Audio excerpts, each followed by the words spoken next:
But first to solar power and a scheme with lofty ideals designed to cut carbon emissions and take a load off the energy network. But rooftop solar has become a source of angst. In the next few weeks, the Newman government will release its decision on feed-in tariffs and how to best reduce their contribution to spiralling power prices. Kathy McLeish has looked at the likely outcomes and found that while retailers could be slugged, customers may wear the final cost.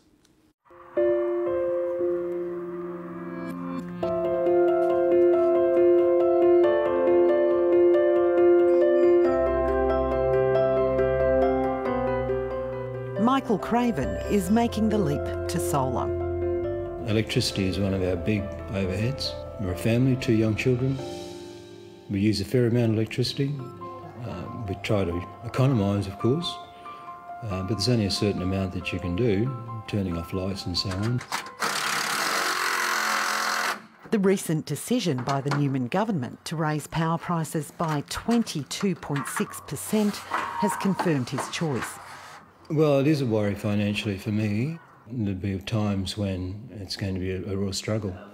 We have to be properly within a 48 working day period after submission. He signed up last year, just in time to secure the government's 44 cents per kilowatt hour feed-in tariff, before it was reduced to 8 cents. He'll just scrape in to the June 30th installation deadline for the deal. I've put off the installation purely from a financial point of view, but have now decided to make the jump, and hopefully the system will pay itself off. We're doing between 10 and 15 installs a day at the moment, so we're sort of full capacity. 5,000 PVI, is it? Nathan Gutsel's solar installation company is currently running at peak load.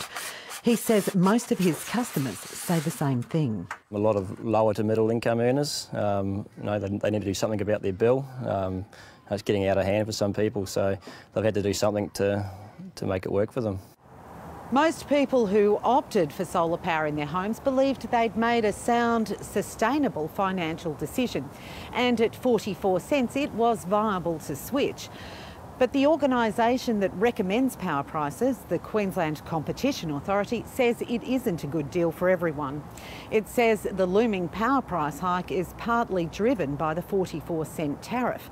Over the next year, it'll account for around 3% of the increase, peaking in 3 years. And that means an increase of about $67 for the typical residential customer, and that's going to increase quite sharply over the 2 years to about $276 per household in 2015-16, where it will be about 16–17% of the typical bill. To some extent, the scheme was a victim of its own success. The price of photovoltaic or PV solar panels plummeted unexpectedly, and many more people signed up than anticipated. So we've seen a much larger penetration of solar into our system. It does deliver some benefits, but there are also some pretty considerable costs. Those on the highest scheme sell power to the grid for 44 cents, but buy it for around 23 cents. When you have such a significant gap or difference, there is a substantial subsidy. It was a point not lost on the Premier. The solar feed-in tariff situation is one that sees those with the financial means to pay for panels win at the expense of poorer households and disadvantaged people. And the solar power debate flared up. 3.5 years to save up to put a decent system on, and now we hear this and you just think, what's the point? Well, basically we are already paying a fee for the use of the solar power. So you're already paying for your contribution to the grid? That's right.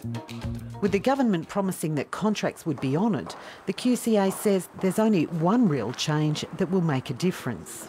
We've talked about time of use tariffs, and we've talked about some way to capture some of the network costs which at the moment PV customers are not paying. But these are only on the margins of the scheme, because the nub of the problem is the difference between the price the PV customer is receiving and the retail price. Malcolm Roberts says only one change will make a real difference.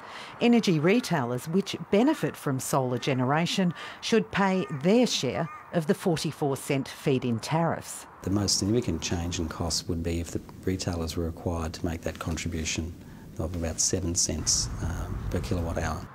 At present, retailers offer an additional payment of around 7 cents. That would go from the 44-cent deals. John Grimes heads the Solar Energy Council. He says the industry's been targeted unfairly. You know, collectively, the people of Queensland have built a 750 megawatt people's power plant. They've invested over $2 billion of their own money. And they've employed around 7,000 Queenslanders in doing that. So to say that those people should be targeted now because, you know, those people are using less electricity, so let's put an extra levy on them or make them pay, I think is just really outdated thinking and won't take us into the clean energy future that we need. The peak body for fruit and vegetable growers agrees solar is not the main culprit. Alex Livingston says while solar offers few benefits for irrigators, targeting the scheme won't help farmers. Growcom wants network costs addressed through incentives such as cheaper off-peak use. The network charges account for about 47% of the price rise.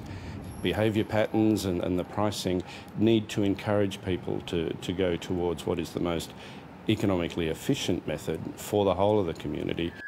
The state government will release its response to the QCA's recommendations on the feed-in tariff schemes by the end of the month. So what would the industry like to see happen? Just a stabilisation, government making a decision and sticking to it with a fair price for everyone involved.